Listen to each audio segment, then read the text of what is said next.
So welcome to the 2019 Burgundy tasting of Corney and Barrow, looking at the 2017 vintage. Really good to be here with Sarah Glantenay. Thank you for coming. Of course. And we just wanted to ask you a couple of questions about, firstly, if you could, as a new producer to Corney and Barrow, which we're very lucky to be working with now, if you could explain a little bit about the background to the domain. Of course, yeah.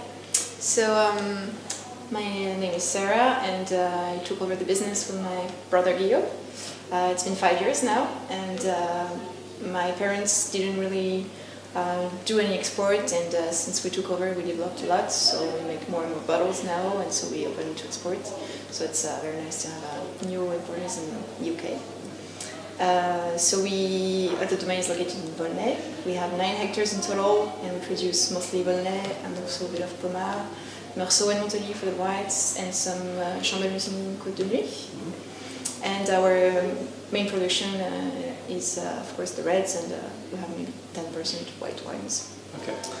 And in terms of, it's quite unusual to be a Volnay domain which produces some Chambord-Musigny as well. So could you just explain how that came to be? It is. I'm very lucky to have some vineyards in Chambord-Musigny, and it's because my mother's grandfather was from Chambord-Musigny, and so there was an interesting marriage back then, and so we, thanks to that, we have some Chambord-Musigny and some Volnay as well. So it's very interesting because Chambord-Musigny is quite also delicate, elegant appellation of Côte de Nuit, and Volnay is the feminine one of Côte de Beaune, so it makes sense for us to have those two. It works well. Yes. Yeah. Good. Okay. And just briefly on the 2017 vintage, could you explain how it was for you? Well, first of all, we are very happy with finally having a good vintage, because we've had difficulties over the last years.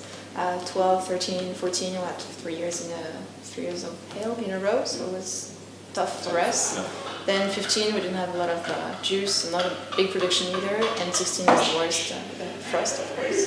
So 17, after 5 difficult vintages, we finally have some good volume, and the quality is also very, very good.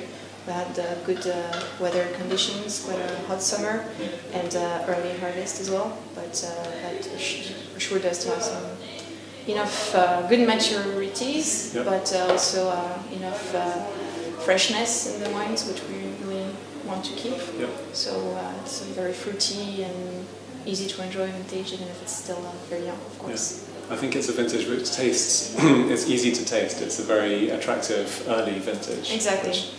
We've had vintages in Burgundy which were quite difficult to taste young, and on the contrary, 17 is very nice. And it's not in bottle yet, but it's very promising, and it's already very enjoyable. Perfect. Okay, Sarah, thank you very much. Of course, thank you.